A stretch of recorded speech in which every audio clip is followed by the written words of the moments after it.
people don't know. Israel is an incredibly diverse society. Its nation is the only true democracy in the Middle East, and all people of all faiths and all colors live in peace within Israel. And in Israel, there is 150,000 Ethiopian Jews, and they have been coming to Israel since 1984, and on their own free will towards freedom. And it is a beautiful, beautiful, amazing story. And I'm not going to be the one to share it with you tonight, but I'm going to have the honor to introduce to you someone who will. But tonight, you have two special programs. Tonight, thanks to Makeda and all of her wonderful staff in the World Beat Center who've opened our home to you. We feel so blessed. That made it so beautiful for all of us tonight. The exhibit here tonight is from the Jewish Agency, which has led the effort to bring the 150,000 Jews from Ethiopia to their homeland, to Israel. And they're trying to continue this journey. There's another 10,000 Ethiopian Jews who want to return, make Aliyah to their homeland. But tonight we are so fortunate to have with us Riki Mullu. Riki was one of the very first Ethiopian Jews who made this journey in 1984 in a secret operation called Operation Begin. 150 Ethiopian Jews made the journey.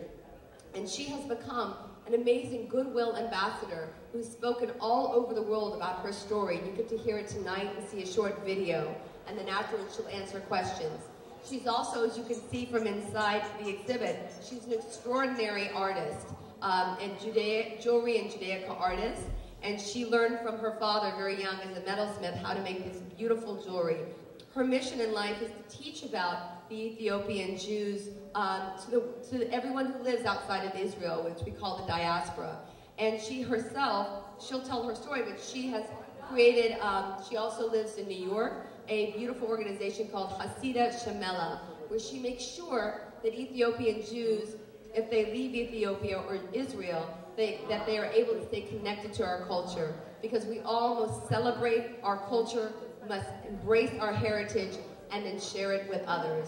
Again, I want to have you please join me in a warm welcome to listen to the beautiful and extraordinary Riki Mullu.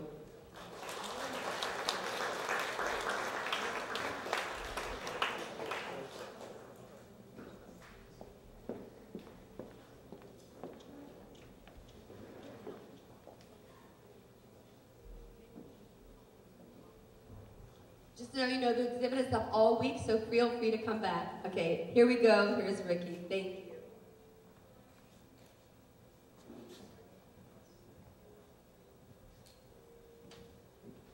Shalom. Ma shlomchem. Okay, I said how are you in Hebrew. Thank you so much for having me here. Thank you so much for spending with us organization to have this evening and to bring me here to learn a little bit about each other. I'm going to tell you a little bit about my story growing up a Jewish child in Ethiopia, and it's 130,000 Ethiopian Jews living in Israel have a similar story. I was born in Mauri. Mauri is a village in Ethiopia, in Gondar province. I am one of 9 children. I have 8 brothers and sisters. My father was a metal worker. My mother was a midwife. When I grew up in Mauri, every single day I heard about Jerusalem. Every single day I heard about Israel. Every single day they said next year will be in Jerusalem. It's what I heard every day, whole time, from the time I remember myself. Because they say next year in Jerusalem, I didn't know what that means, next year in Jerusalem. One day I came to my parents, I asked them, why we wait for next year? Why we not just go to Israel? I learned later on how hard it was just to get up and to go. We had to wait almost 3,000 years to come back home to Israel. Because they talk so much about Israel, about next year in Jerusalem. Ethiopia, poor country, but beautiful country. High mountains, gorgeous, beautiful. Because I heard so much about Israel, about Jerusalem. So in the child imagination, I thought on the other side of the mountain, it's Israel. So what I did, I gathered the children from my village. I told them, let's go to climb the mountain so we can see Israel. It was a big joke about me, how naive I was. This is the love, the connection I had for Israel, for Jerusalem. I learned later on it's about 4.5 hours by plane to see Israel. So it was a big joke about me in my village. In my village, we were 30, 40 families. The 30, 40 families, we were like one family. In Israel, we said like a kibbutz family. Like in kibbutz, everybody lives in one place, everybody together, they eat together, they do everything together. In my village also, we did everything together. Everybody's responsible for everybody.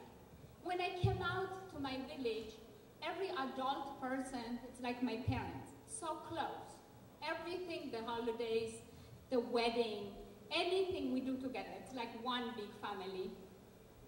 Of course, the Jewish holidays we do together. In Ethiopia, we never eat out because the kashrut, we keep kashrut. So everything you do from scratch, no any supermarket you can go out and shop. So everything you do at home. So when you do things from scratch, it's taking long time. So for example, to get ready for Shabbat, you have to start to be ready from Wednesday because you do everything from scratch. From Wednesday, the village getting ready for Shabbat. You can see it, it's a project going on in the village. And Thursday afternoon, we make a special bread, it's called dabo. It's a challah bread for Shabbat. Friday afternoon, everybody stop working, going to mikveh. Usually the Jewish villages near the river to keep Taharat HaMishpacha. And Friday afternoon, the village going to the mikveh to be clean, to be holy for Shabbat.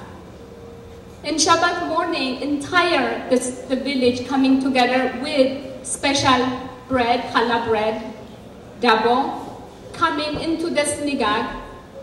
The synagogue is very small, it's not enough room for everybody, but entire village coming together. Kes, it's a rabbi. He's blessing the challah, the dabo. He's giving peace for everyone. In Shabbat, entire Shabbat day, we stay around in the synagogue, learning, dreaming to come back home. It's what we did. In the villages, we make our food, we make a fire. You can imagine it's village, no electricity, so everything we do, we make a fire to cook our food. So in Shabbat, we eat cold food because we cannot make a fire because it's Shabbat.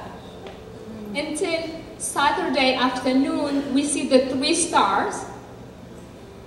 When no electricity, so the stars in the evening, very bright, so you can see them. We see the 3 stars, and then we can make a fire, we can cook warm food again. My favorite holiday in Ethiopia was Passover. Also my favorite holiday in Israel. In Ethiopia, everything when you do from scratch, to get ready for Passover, 1 month, 3 weeks before we start to be ready. The village getting ready for Passover. We making dishes, we cleaning up. In Ethiopia, 99% they do farming, how they make their living.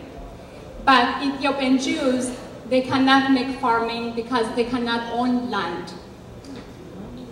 Ethiopian Jews, one time they used to be king and queens. Last 600 years, Ethiopian Jews, they lost the power. They become Falasha, Buddha. Falasha, you have no roots to that place, you are outsider. Because that reason, you cannot own land. You are Israeli from Israel, you Jewish, so we cannot own land. Because that reason, Ethiopian Jews, we do handicraft. Metal work, powdery, embroidery. From that, we make the living. So everything we use, we make it by hand. Our dishes, our clothing, everything, especially metal work, the Jews did. Because the metal work also, my father, he did metal work, blacksmith, and the metal work, because we melt the metal, so they believe we have some kind of evil, like strong eyes. So because that reason they call us Buddha. They believe nighttime we can change to Aina. When I was a child, I used to be scared to be Jewish because it was not good things to be Jewish. But when in my village, I'm fine, everybody Jewish. So because that reason, because we use metal, we melt the metal, we make different shapes, so they thought we didn't thought it's talent, but they thought we have some kind of power in our eyes, we can melt the metal. And for Passover, so we make our dishes, everything we use at home, it's pottery, it's handmade. So we make special dishes for Passover. And we clean up for 3 weeks, we make new dishes. Before Lela Seder, what we do is, we break the old dishes. Now we have new set dishes, we use it for 1 more year. And next year we have more dishes, we break the old dishes, and then we have new dishes. We learned very hard way in Israel not to break any more dishes. It's got too expensive. So we learned to keep all the dishes separately for next year. And even we clean up, even we break the dishes, we eat outside for 8 days. Maybe Pesach Hametz inside in the house. We cannot get the dry matzah from Israel, so we make homemade matzah. Homemade matzah is delicious because it's not too dry. But the problem is, after 20 minutes, it will be hametz again. So what we did, we make 3 times a day matzot. We make matzah for breakfast, we clean up. We make matzah for lunch, we clean up. We make matzah for dinner. So for 7 days, for Shabbat, we make it very dry, because that's the reason we can use for Shabbat. For 7 days, all day long, we just making matzot. For children, it's the best Passover. I don't know if it was the best Passover for the mothers, a lot of cleaning up and cooking, but for me, it was the funnest Passover. It's still wonderful in Israel to be in Passover in Israel. You can go to the largest supermarket, the supermarket, kosher for Pesach. Sometime I'm in New York for Passover, New York is a big Jewish community. The tiny shelf in the supermarket is kosher for Pesach. Yeah. So we love to eat. We need the entire supermarket to be kosher. So I was very, very lucky. When I was 5 years old, in my village in Mullu, Jewish school opened by Jewish community, by organization.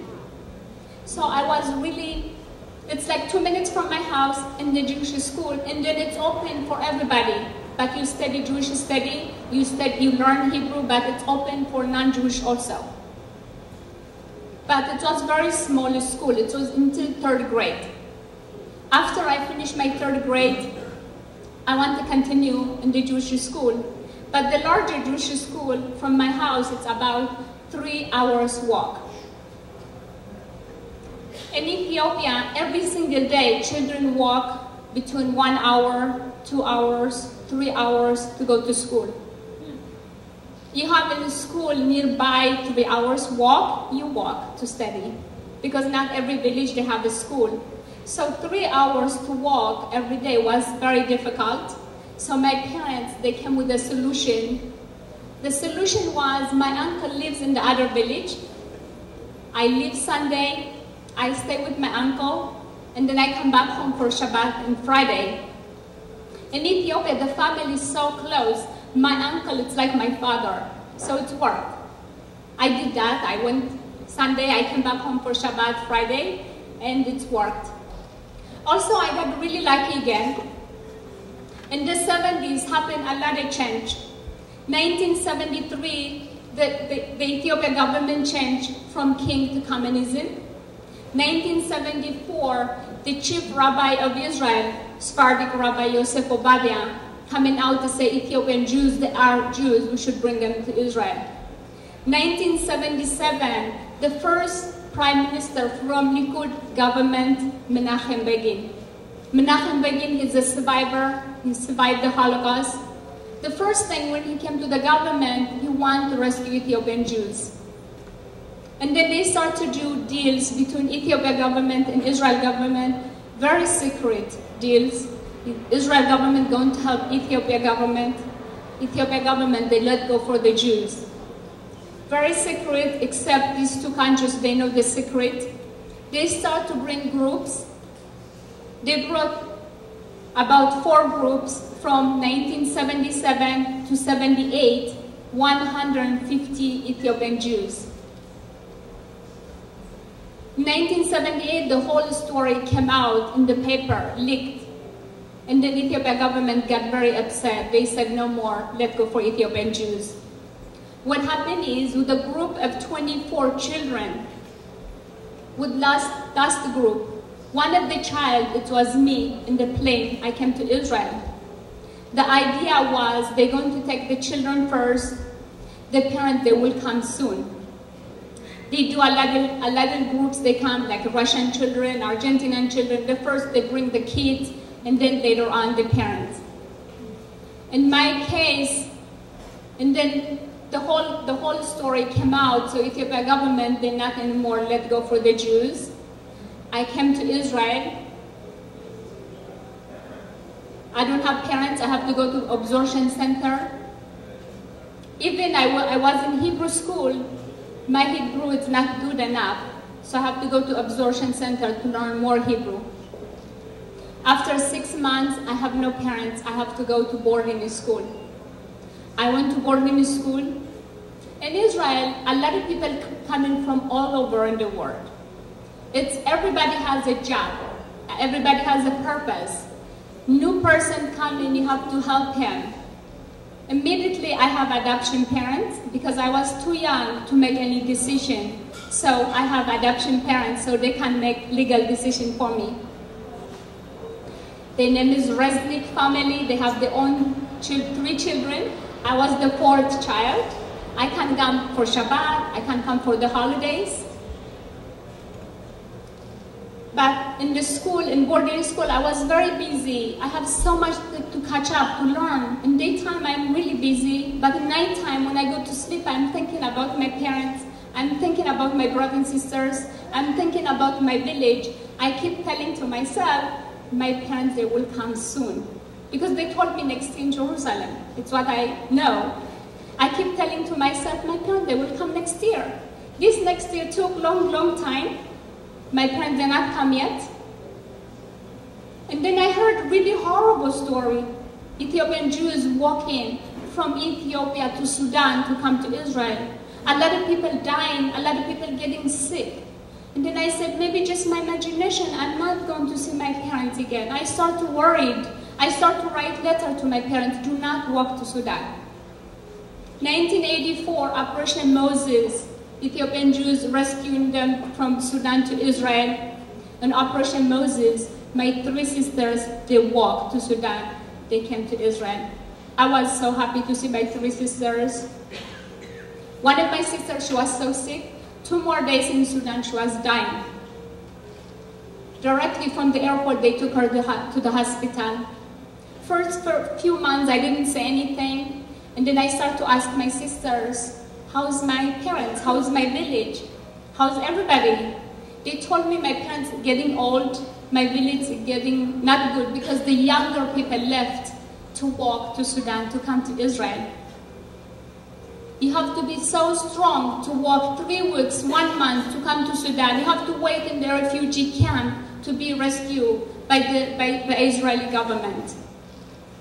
So the stronger they did, I started to worry. Maybe I'm not going to see my parents anymore. Maybe just my imagination. I'm saying next year. I start to worry. I know I want to see my parents. Same time, I just finished high school. I've been asked to work for Jewish agency, for Youth Aliyah department, because they have 2,500 children. They came from Sudan, Ethiopian kids. They have no parents like me. Israel government asked me to work with them because some of the kids' parents died in Sudan, some of the parents are still in Ethiopia. So I was a model for these kids. You will be okay also. But I know I have to do something to see my parents. I don't know what to do because I just finished high school. I have no money, but I know I want to see my parents. And then I told for my friend, they went to school with me, I want to go back to Ethiopia. They told me, go, we help you. My friend, they gathered money for me. They were young, 18 years old, 19 years old, they have no money. The money they gathered for me was not enough for me to go back to Ethiopia. And then I asked different organizations here in New York, in Washington, D.C., in Canada, asking for money. One of the organizations from New York, they're willing to help me, to give me the money to go back to Ethiopia. It was 1987. I have the money. I still have no idea because I never did anything in my own. And then I asked Israel government to help me. When I asked Israel government, they told me not going because Ethiopia is too dangerous, because Ethiopia then was communist country. My answer was to Israel government, I'm going. I want to see my parents before it's too late. Israel government asked me to wait. They want to make sure it's not too dangerous. 3 months later, Israel government gave me permission to go back to Ethiopia. I went back to Ethiopia. The communism didn't let me to travel to my village, so I have to meet my parents in the capital city of Ethiopia, we ranch. I see my parents again almost 10 years later. We didn't know what to do. To cry, to laugh, to hug. We did everything. Same time, I say to myself, I never leave my parents again. And then the hard work at the start. My parents, my young brother, my 2 nephews, 5 people, every single day we went to immigration office in Ethiopia. Every single day it's what we did. Our full-time job. Every morning we get up, we go to the immigration office to ask to be free to come to Israel, to be free Jew to come to Israel. 6 months later, with a lot of people talking from the Ethiopian government meeting, and they told me, you can't take your parents because we don't need them in Ethiopia. They're old, but your young brother and 2 nephews, they have to go to the army in Ethiopia. They were 10 years old, 12 years old, 14 years old. I didn't know what to do. I told for my parents to decide what to do. My parents decided to come to Israel because they dream a lot about Jerusalem. My parents came to Israel in 1988. I stay in Ethiopia. I thought maybe Ethiopia government, they will feel sorry for these kids. They will let me to take these kids with me. 2 months later, I'm 8 months in Ethiopia. I came with Israeli passport. I'm getting monthly visa. After 8 months, they told me they not let me to stay longer in Ethiopia. I said, what should I do with the children? They told me, send them back to the villages. When they get older, they will take them to the army. What I did is, I brought my older brothers and sisters from the villages to the capital city of Ethiopia. I left everybody together. I came back home to Israel. When I came back home to Israel, I couldn't be quiet anymore. My brothers and sisters, they are my responsibility. They're waiting for me. Every single day, I was screaming. Sometimes I'm loud, sometimes I'm crying. Everything I can do, I did to rescue my brothers and sisters to come to Israel. I was working for Jewish agency. I was there every single day screaming. Sometimes I can be gentle, but in Israel I learned also to be tough. They try every way, many different ways to bring my brothers and sisters. 1990, in Passover time, my brothers and sisters flew from Ethiopia to Tel Aviv. After 12 years, I am in Israel, complete my family, my family, free Jew in Israel. I was the luckiest human being. I was the happiest human being. I was walking in Tel Aviv laughing with myself. Of course, in Israel, if somebody sees something about you, they have to tell you. Everybody thought I'm crazy. They did tell me I'm crazy. But I didn't care. I was the happiest, I was the luckiest person because I want to be free Jew, entire my family to be with me in Israel. 1990 in Passover time happened. So I thought my job is finished, my family in Israel, I'm free bird. But my job is not finished yet because they are new, they don't know the language, they need my help to absorb in Israel. I help. I see my brothers and sisters doing well. My niece and my nephews, they're doing so well. Sometimes I find them, they're not Ethiopian anymore. They're doing so good in school, so my job is finished. 1991, I got an invitation to come to visit to New York because I'm so involved with Ethiopian Jews. They told me, take a break, come just to visit. I was visiting. When I was visiting, I went to Washington, D.C. I met so many people involved with my Ethiopian Jewish community. They told me something big going to happen. I couldn't believe that. But it really happened. May 24, 1991, I got a phone call. I was in New York, Operation Solomon just to start.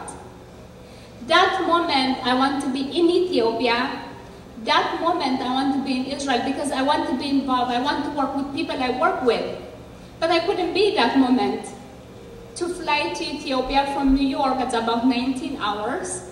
To fly to Tel Aviv from New York, it's about 11, 12 hours. So I chose to fly to Tel Aviv. I got to Tel Aviv Saturday afternoon, May 25th.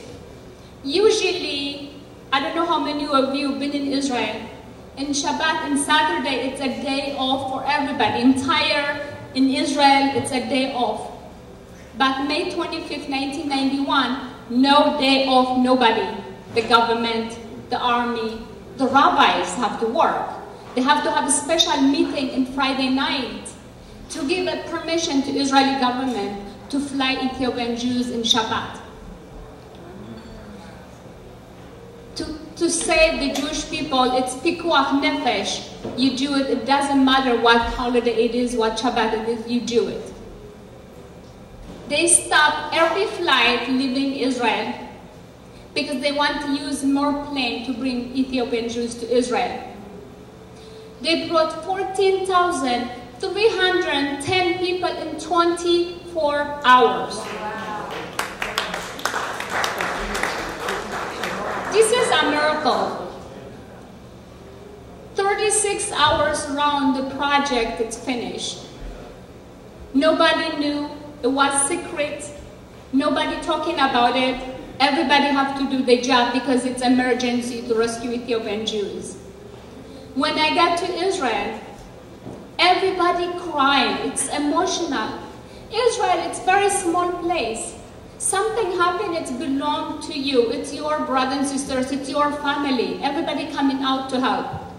Ethiopian Jews, they flew them that day without nothing. They couldn't have anything with them except what they're wearing. Because they want to use more people in the plane, no luggage. So the Israelis came out to help. Some people brought, when I went to the hotel, some people brought clothing, some people brought toys for children, some people brought food. When in Israel something happened, it's yours, it's your family, it's your home. Everybody get up and to help. When I saw that, I said, how much wonderful to see this. North American Jews, you can imagine Jewish people doing something quiet. It's so hard, but they have to work quietly to fundraise to pay Operation Solomon. Operation Solomon, they have to come, North American Jews, $35 million to pay Ethiopian government to let go for the Jews. The money was ready. They worked quietly, fundraising for 1 year. This is a miracle. This is amazing. When I got to Israel, I said, how much wonderful we have Eretz Israel. How much wonderful we have Israel. When the Jewish people, they need to rescue, it doesn't matter what day it is, it doesn't matter what time it is, the door is open. And then I'm proud to be Israeli, I'm proud to be Jewish, I'm proud to be Ethiopian. I see this is like a puzzle, the Jewish community, the Jewish story. I'm happy to be part of this wonderful story, part of this wonderful puzzle. And we're going to show the video. After the video, I'm sure you will have a lot of questions for me.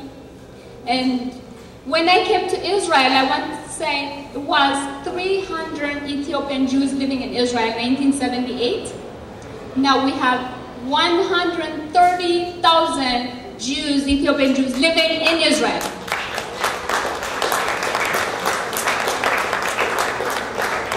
About 30,000 of them been born in Israel. They are Sabra, like everybody else. And between Ethiopia and Israel, it's about 4.5 hours flight, very close. But between Ethiopia and differences, Ethiopia is still in the 14th century. Israel, one of the biggest high-tech 21st century. So Ethiopian Jews, we came with so much love for Israel, but we have so much to catch up to fill the gap. So let's go to see the video, and then after the video, hopefully you'll have a lot of questions for me. Thank you so much for listening. Thank you. Thank you for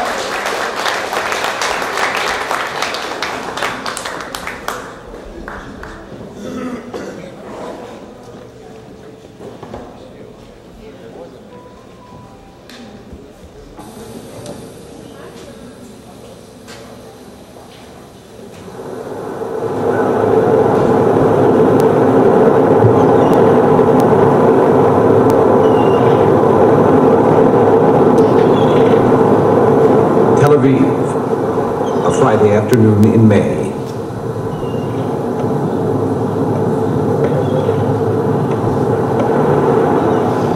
As the week winds down, traffic dwindles in the streets of the metropolis.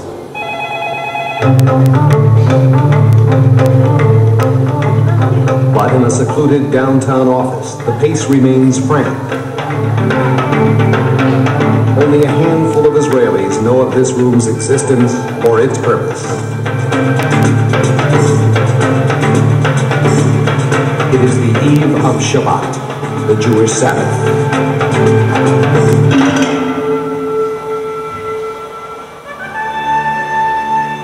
Operation Solomon, the secret airlift of Ethiopian Jewry, is underway. An entire Jewish community is about to reach its promised land.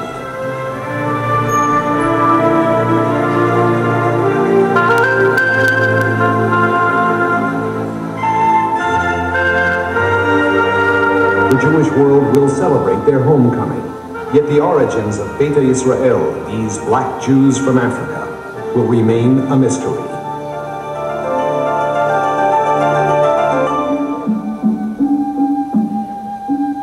Some 3,000 years ago, a gift-laden caravan carried the Queen of Sheba across the desert to visit King Solomon. Did the Ethiopian Jews descend from their son and his followers? Or from one of the 10 tribes of Israel, perhaps the tribe of Dan? Did they stem from Ethiopian Christians who adopted Judaism? From Yemenite Jews brought to Ethiopia as prisoners of war?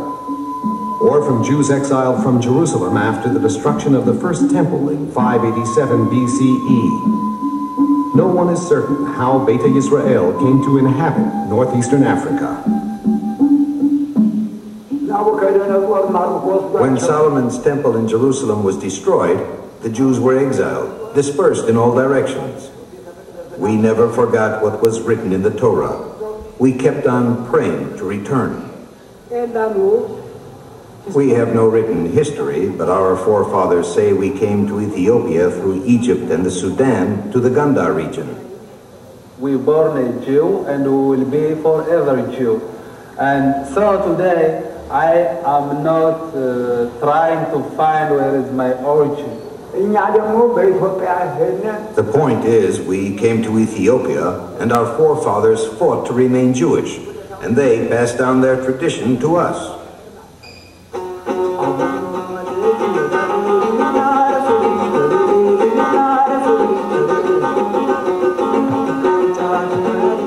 Israel were isolated from the outside world, convinced they were the last Jews on earth.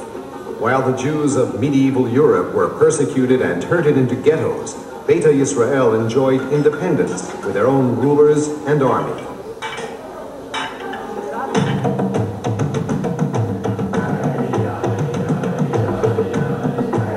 Some 500 years ago, tragedy struck. Ethiopia's Christian emperor Ishaq dealt rebellious Jews a crushing military defeat.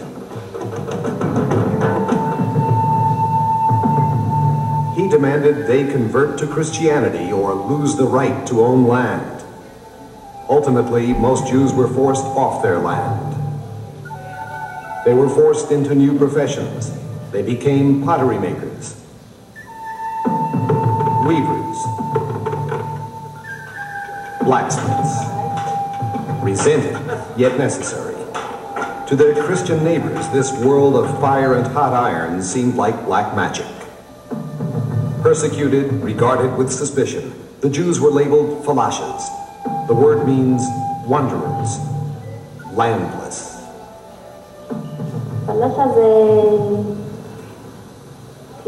I don't like to be called falasha. It means you're a foreigner. Go away from here. When they called me falasha, I was very hurt. Falasha is an obscenity. They have no respect for us. As it had for Jews elsewhere, adversity hardened their will. Religious leaders established strict rules of conduct to insulate the Jews from their Christian neighbors. Our forefathers erected a barrier. It was forbidden to enter the house of a Christian, to eat with a Christian, to drink the water of a Christian. Because of this, we survived.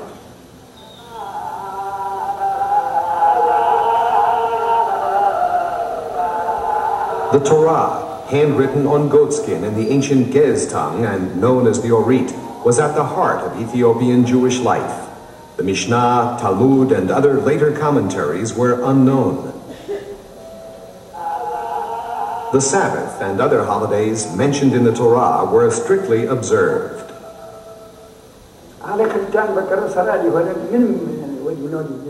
On Friday, we bathed. On Saturday, we prayed in the synagogue. We all wore clean white clothes.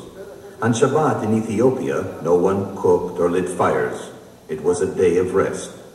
We went according to the Torah. What was written in the Torah was what we did. For that reason, the Passover Seder and holidays like Lag BaOmer, Hanukkah, and Purim that came into being after the destruction of the Second Temple were foreign.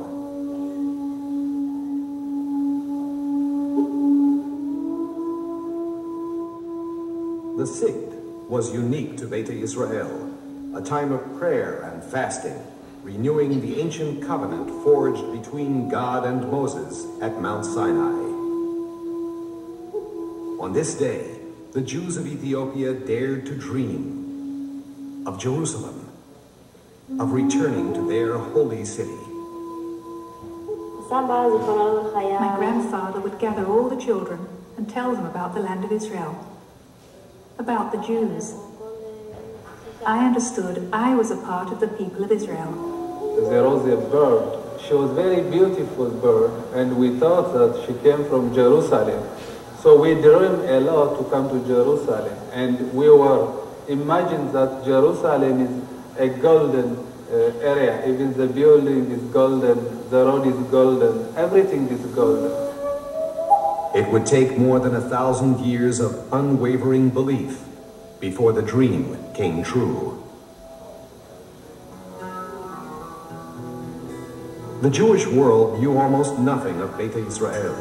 Over the centuries, scattered reports told of Jewish tribes living beyond the mythical Sambatyon River, of a remote African land inhabited by the 10 lost tribes of Israel. Around 1775, Scottish explorer James Bruce reported the existence of Jews in Ethiopia. In the mid-19th century, French researcher Antoine Dabadie reported meeting Torah-observant black Jews. But real contact came only in 1867, when the French Kol Yisrael Havarim organization sent Professor Yosef Halevi to investigate Jewish life in Ethiopia. His report brought no further action. During the late 19th century, half of Ethiopia's Jewish community succumbed to drought, war, disease, and famine.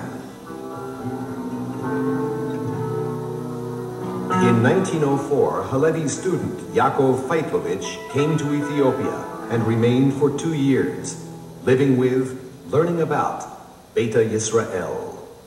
When Dr. Feitlovich came to Ethiopia, my father told me he was not recognized by our kefir. He was not allowed to enter to synagogue because he was white. So I myself, I thought all the Jewish people over the world are black people. Feitlovich returned to Europe with a letter from the Kesim, the Ethiopian religious leaders, saying, "Do not forsake us." He brought back a letter from the rabbis of 42 Jewish communities, offering moral support, but little concrete assistance. Feitlovich went on working to bridge the gap between Beta Yisrael and the Jewish world. Books and teachers, kippot, skullcaps, and prayer shawls, the Talmud and the Mishnah, the holidays and customs of mainstream Judaism began appearing in Ethiopia.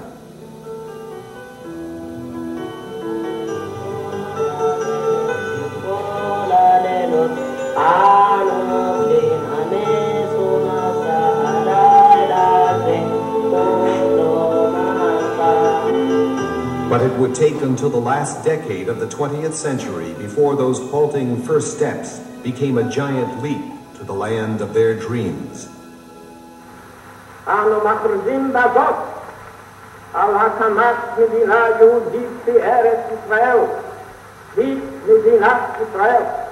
In 1948, the State of Israel is established, but Israeli acceptance of Ethiopian Jewry is slow in coming.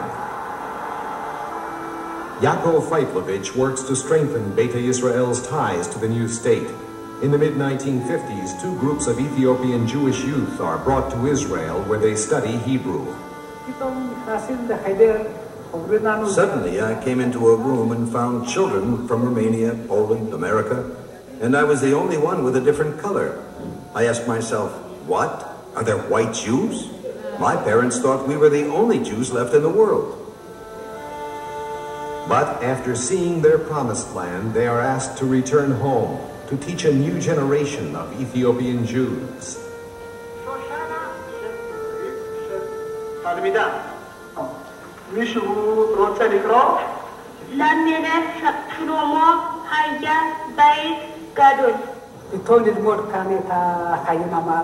After learning Western ways and moving ahead, returning to the villages was one of the hardest things I ever did. Everything had remained the same. Nothing had changed.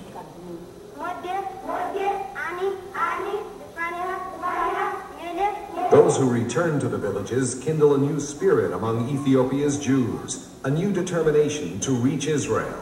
But Israeli policy regarding Beta Yisrael remains undefined, and Ethiopia's ruler, Haile Selassie, is less than enthusiastic about letting the Jews leave. World Jewish leaders press for action. In the late 1970s, Israel's government finally decides to bring Beta Yisrael home, and the Jews of Ethiopia begin the long trek out of their country. They cross illegally into Sudan, whose military dictator has been bribed to look the other way. It took a long time till I decided to leave my parents and go into the desert. It was very hard. I knew I was going with friends, but I didn't know if or when I'd see my family again. My parents are elders, so I was very afraid, especially for my mother, that she will cry and she will not allow me to come to Sudan. And I decided not to tell them. We walked for 21 days. Most of the time we walked through areas controlled by the rebels, who opposed what we were doing. It was terribly dangerous. I traveled by on foot about 30 days, day and night. It was very difficult, especially thirst, hunger, and I suffered a lot. I was sometimes decide to suicide, just to kill myself, but it's not easy to kill myself. Of more than 7,000 Ethiopian Jews who set out for Israel, more than 2,500 die along the way.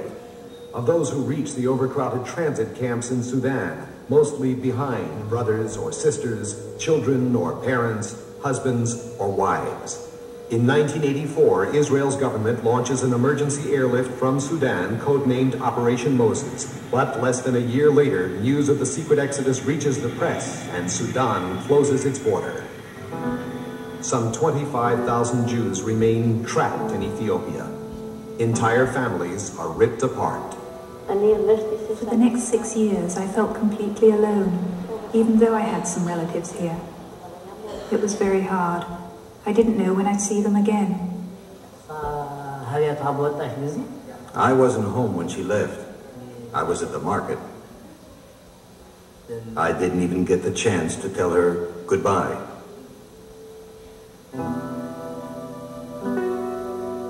During the years that pass, communication is unreliable at best. A letter when it can get through, a picture, a memory, something to hold on to. But a letter from Israel can place an entire family in jeopardy. At home in Israel, Avram Zaro passes his days in longing. I come from a big family, 18 brothers and sisters. Everyone, including my parents, stayed back in the Gondar. Most of all, I miss my big brother, Azano. He was like a father to me, like a father. Small miracles sometimes break the silence. When an Israeli film crew reaches Ethiopia, it brings back personal greetings and indelible memories.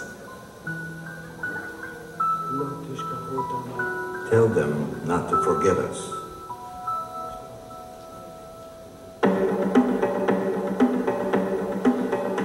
Dramatic change comes in November 1989. After a 15-year break, the government of Ethiopian President Mengistu Haile Mariam renews diplomatic ties with Jerusalem. An Israeli embassy opens in Addis Ababa. World Jewish organizations spread the word throughout the countryside and help Beta Yisrael reach the capital. The Jews are now convinced the journey of a lifetime is about to begin. Ethiopia's communist rulers demand Israeli arms, and Israel refuses. Only a trickle of Jews are permitted to leave each month. For some 15,000 Jews now living in and around the Israeli embassy in Addis Ababa, the long wait begins. A synagogue is built. The Joint Distribution Committee provides health services. The Jewish Agency provides education in what becomes the largest Jewish school in the world. Time of chaos.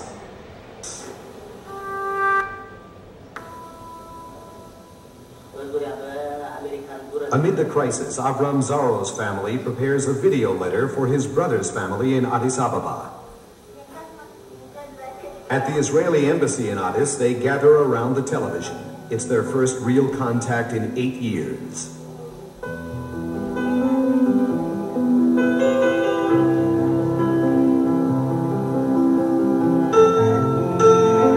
The Zaros in Israel receive a videotaped reply.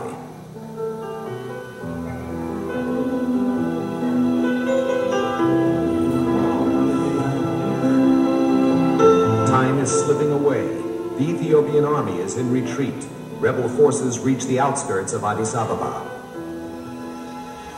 The dependents of foreign diplomats are evacuated. The Jews are tracked. But a flurry of behind-the-scenes diplomatic activity holds out hope for an escape route. At Jewish Agency headquarters in Tel Aviv, an emergency operation is planned to rescue the Jews of Ethiopia. It is codenamed Operation Solomon. On May 20th, 1991, Ethiopia's president flees his country. But remnants of the Mengistu government now demand a $30 million ransom to let the Jews go. Israel and the Jewish world come up with the money. In Addis and Jerusalem, the green light finally blinks on. On the morning of May 24th, Israeli Air Force planes take off for Ethiopia, carrying troops in civilian clothing. Operation Solomon is underway. As the Jews gather outside the embassy, months of planning and organization are put to the test. They must be transported to the airport quickly without attracting attention, within range of rebel guns.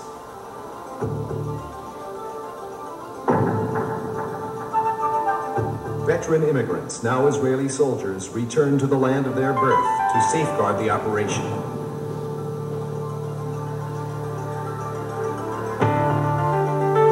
They board the planes as quickly as they land, leaving all their possessions behind. They leave the land of their birth with no more than the clothes on their backs. With no baggage, the planes carry more passengers, more than 1,000 on one jumbo jet, a world's record.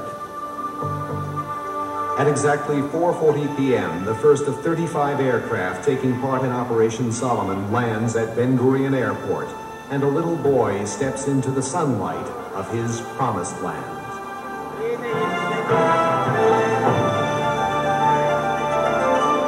The still secret airlift will carry more than 14,200 Jews to Israel, the largest number of immigrants ever in one day.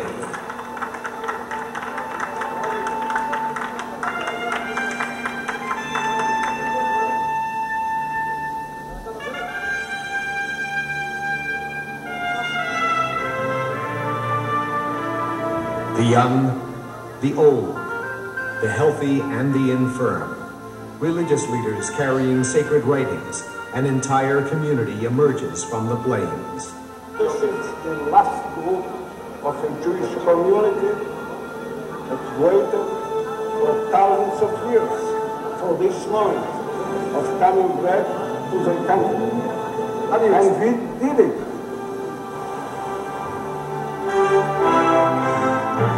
Operation Solomon continues throughout the night. The travelers are roped in to make sure no one strays in the darkness.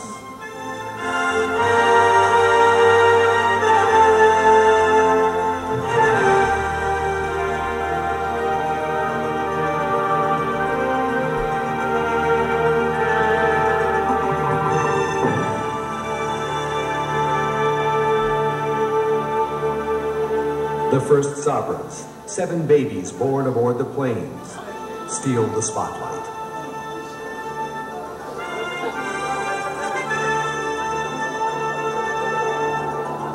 Natan Sharansky, once a prisoner of Zion in the Soviet Union, now an Israeli journalist, puts down his pen and helps out on one of the flights. The story writes itself. All of Zionism in one picture, in one moment, in 1 hour, and at the same time 1,000 years of struggle. It was something fantastic. A tremendous task force works around the clock to keep Operation Solomon on schedule.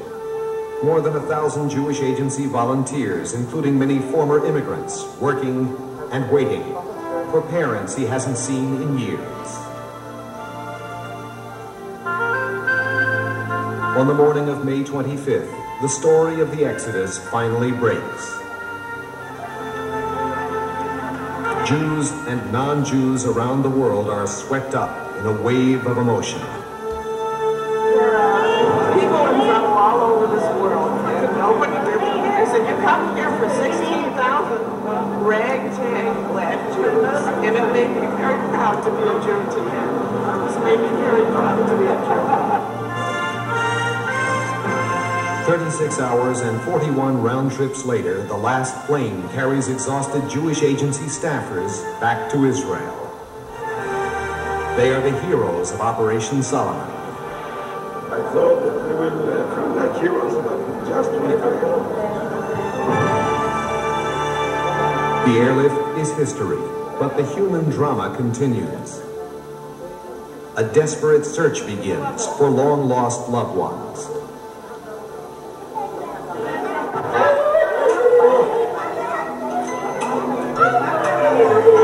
For Avram Zorro and his brother, an eternity of longing comes to an end.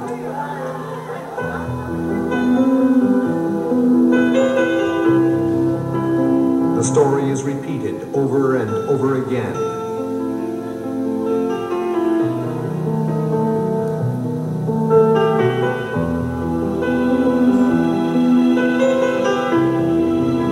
Each embrace brings reflections on the past and the future. We always said we'd reach Israel one day. What our forefathers dreamed, we would do. So we prayed, God heard our prayers. I hope my children will have everything I didn't have. That they can learn what they like in school, like Israeli children. In Ethiopia, the Christians always wanted us to convert, but we wouldn't abandon our faith. We fought them and told them we have a Torah. We are Jews. God is one, not two or three. Now we are in Israel. We are Jews. God is one. To be an Israeli is to touch a dream. That's what I always dreamed of. Now I'm in Israel, free. I know what Israel is. I'm an Israeli.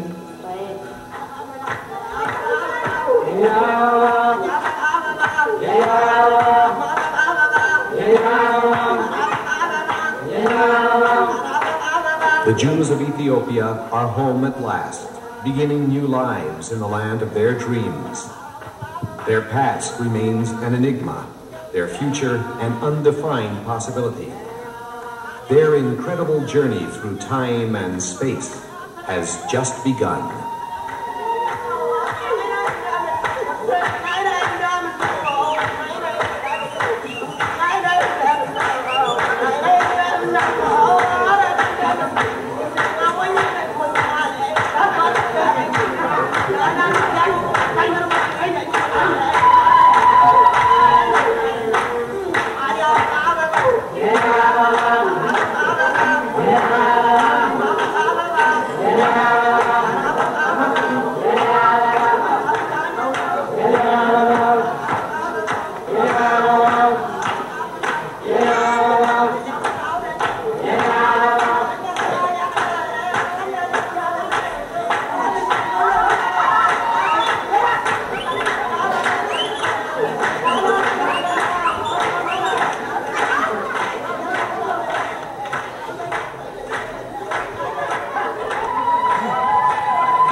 Thank you, Riki, for bringing that to us.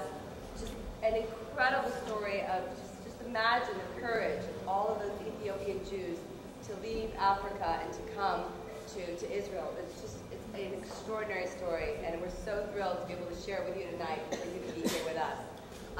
Before I bring back up Riki Mullu for you to hear your questions and have a conversation with you, I wanted to let you know a couple more things. We are selling raffle tickets for $1 at the front, and the prizes tonight, at the end of the night, we'll draw. You can win one of the beautiful pieces. Is that on? Okay, now you can hear me. Oh, wow. Okay. We're selling raffle tickets to benefit Hasida Shemela, which is Riki's wonderful nonprofit. For $1 each, you can win a piece of one of her beautiful pieces of jewelry, or 2 tickets to the Bob Marley Festival, or a ticket to Barrington Levy, who's going to be performing December 14th. So they'll be selling up in the front for $1 if you'd like. I also want to acknowledge a good friend and supporter, Sharona Ben-Ami. If you'd raise your hand, Sharona. Yay, Sharona. When Sharona heard that Stand With Us was going to be bringing this exhibit from Gondar to Jerusalem, It Takes a Village, she sent me a quick note and said, do you have a speaker? Because I have someone. And I count on all of you, my friends in the community, all of us together, we stand with Israel. And she brought us Riki tonight, and we're so grateful for that. So again, thank you, Sharona. Thank you, Makeda and the World Beat Center. It's my honor to invite back up again the beautiful Riki Mullu to answer your questions.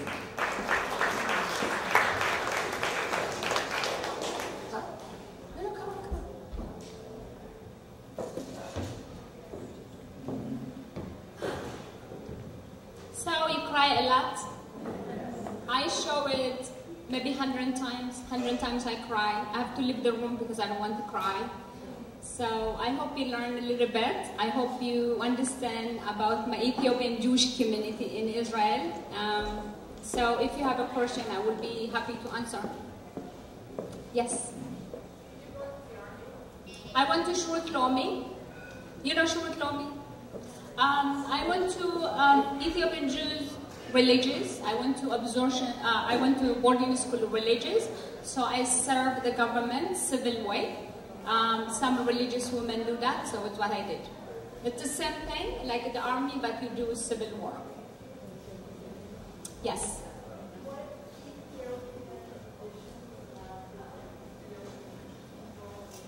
I can't hear you.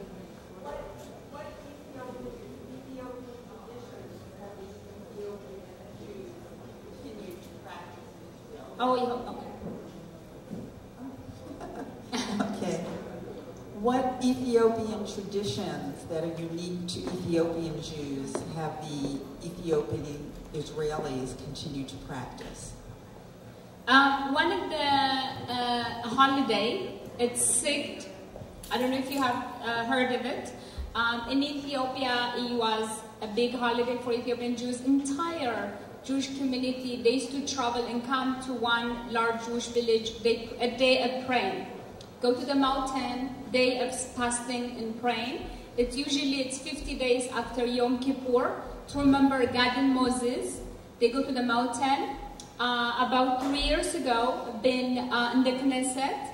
It's a national holiday in Israel. So because that it's a Sikt, and then in the school they have to learn about Ethiopian Jewish culture because they're Sikt. So one of the, like in Israel, one of them, they have Mamuna for Moroccan Jews. For Ethiopian Jews, it's Sikt. It's a national holiday. It's a day some people they don't work. Yes. Are there still Ethiopian Jews in Ethiopia now? It's about around 2000.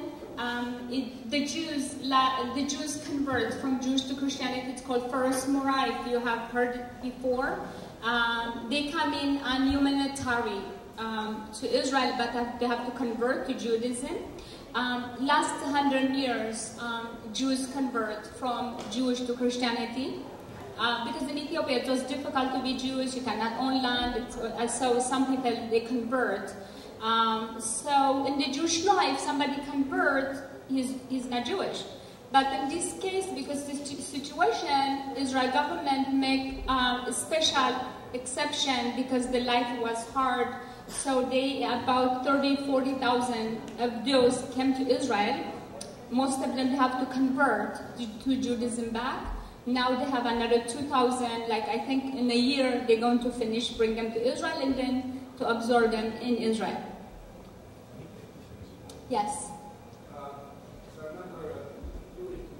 Where's the, okay. Thanks, Makeda. There are a number of Jewish communities now appearing throughout Africa, like the Akanagana, the Igbos, the Tutsis claim to have left Africa or Ethiopia about 1,500 years ago. They probably have similar experience as the Ethiopian Jews, but their origins may be from Ethiopia. Do you have any knowledge on these different Jewish groups? Not that much. I have met some Jews from Uganda, the Libas. I met some of them in New York. One of them, Gershon, he came to study. But it's a little bit different story. The Ugandan Jews, they convert to Judaism. Somebody came like 80 years ago. They convert to Judaism. Ethiopian Jews living in Ethiopia close to 3,000 years, they came from Israel to Ethiopia. It's a different story, but yes, I'm hearing, other group also in Africa.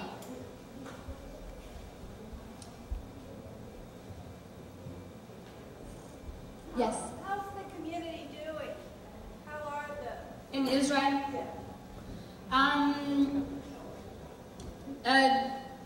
It depends. Well, I think immigration to live one country to another country is the hardest things human being can do. I did it twice. I came to Israel, but I was so young. It's to my home. It's different. And then when I was in the 20s, after growing up in Israel, I came to New York. It's very, very difficult. It's the hardest things human being can do. So it's not easy. But you can see now thousands Ethiopian young people in the university. They are doctors, they are lawyers. They have so much opportunity. That one, it's making me feel good. Also, I miss my village life. It's a beautiful community, loving, caring. When you move to the Western society, you lose that. So you lose some things, you get some things. For the younger people, it's wonderful. For the older people, a little bit hard. But it's Ethiopian Jews in Ethiopia. It's like dreaming to come back home. It's really dreaming to come back home. It's what we wait thousands of years to come back home. But they're not complaining because it's not, in the Ethiopian culture, you don't complain. They're not complaining. If you ask them, how are you? They said, fine, fine. They never said, oh, I have a problem, blah, blah. It's like so. But it's great stories. Yes. We're going to take 2 more questions in the respective time. Yes. Yes. The people from that are trying to go to Israel from Sudan, what does the Ethiopian community, do you think they're trying to come from Sudan because they see the experience of the Jews of Ethiopia, or what do you think of them coming to Israel and not being allowed to get in Israel? You mean the Sudanian, they come to Israel now? Yes. Israel, one of the democracy place in the entire that area, a lot of them, they come to Egypt, and then from Egypt they come to Israel. Why they can stay in Egypt? Why they have to come to Israel? In Israel, it's a democracy place, and it's so funny. I met some Sudanian young man, very smart, wonderful, amazing kid. He was 16.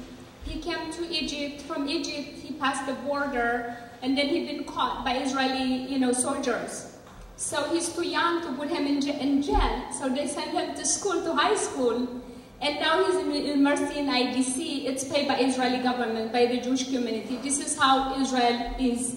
We value the people, we value people to study, to go far if they have an opportunity. So people want, the countries nearby Israel, they want to come to Israel because they have a lot of freedom. This is the reason. Last question? Yes.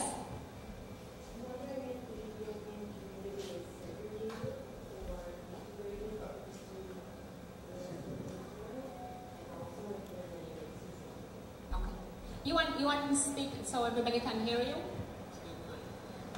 I was wondering if the Ethiopian community is segregated or integrated into the rest of the Israeli community, and if there's any racism. Okay. Ethiopian Jews community living entire Israel, all over the places, in the south, in the north, in Jerusalem. My family live in Jerusalem, in Talpiot. They can choose anywhere they want to live. The Ethiopian Jews, because we came from the villages, from the community style. So when we come to Israel, we want to live near my aunt, near my uncle. They don't think I want to live in that area because it's a great school. So that way, sometimes you see they chose to live near the neighborhood. Sometimes you see a lot of Ethiopians in the building, but it's a choice. About prejudice, we're not perfect. Human beings, we're not perfect. I want to believe the Jews are perfect, but we're not. Some of the people, we are prejudiced. I'm prejudiced. All of us, some prejudice we have. Some people, they don't like me because how I'm brown skin. And then some people, they will love me. So in Israel also, we have both. But it's individual.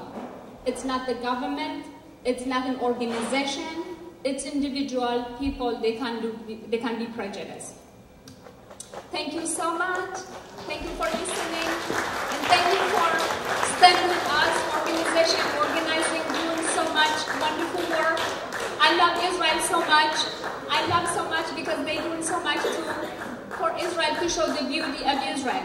I hope all of you to come to visit to see Israel, how beautiful it is. Thank you. Thank you. Thank you. Okay, thank you, Riki. It was such a beautiful evening. I want to draw the winners of the raffle. First, Riki, will you hold this beautiful bracelet of yours that we're going to raffle off? Okay. So the first prize is this beautiful bracelet created by Riki herself. And the winner goes to number 411485. Does anyone find that? 411485? Okay, can you find that? 411485. Did you win? Yay! Congratulations. Yeah, come on up. Okay, wait, the next one is 2 tickets. Okay, and Makeda gets to draw this to the Bob Marley Festival. You can come out and skank with us. 411512. 2 tickets to Bob Marley Day. It's incredible. Oh, that's not. She should go. All right, that's great. On Barrington Levy, another reggae star. Okay, that's a great concert. One of the top reggae artists, a legend in himself.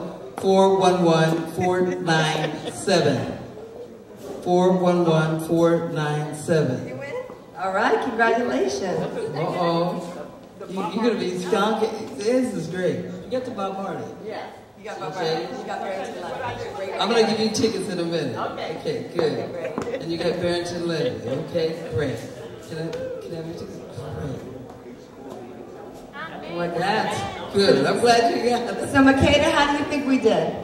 I think it was really beautiful. I want to thank everyone for coming out, and it was one of my dreams, you know, the Ethiopian Jews, and you know, I've learned a lot from Israel, you know, and building this World Beat Center. And I said, if they can make a desert bloom, I can make this center. And we are blessed by Makeda and all that she brings to San Diego.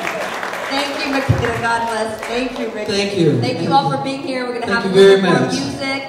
Enjoy, meet each other, make friends. Thank you. Have a wonderful evening. Be sure to sign up on the mailing list at the front if you want more information about the World Beat Center, their events, and stand with us. And the exhibit is up for this week, so feel free to come back again and continue to see it and share with friends. One more time, I want to thank one of my mentors, Audrey Jacobs. Give it up for Audrey. She's an incredible woman. Incredible. All right.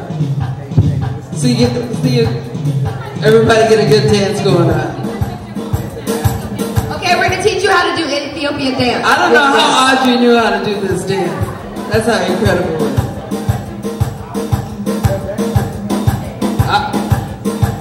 I'll just put that.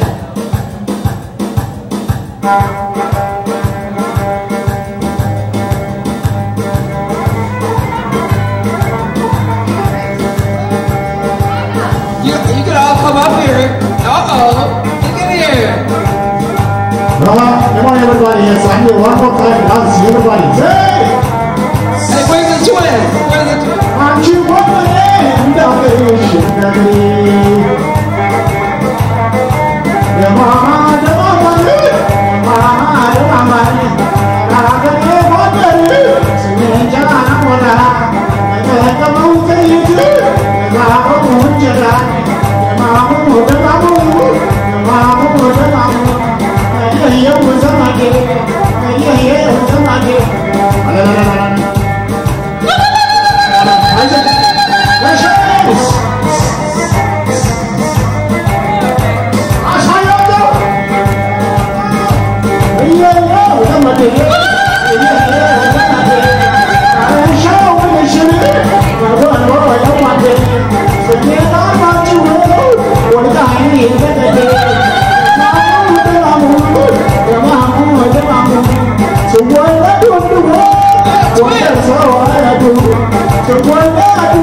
Shalom. Thank you very much for coming out. Thank you very much. Stand with us. Please look into that organization and donate what you can, and also to Riki's organization. Thank you very much for the World Beat Cultural Center. Thank you.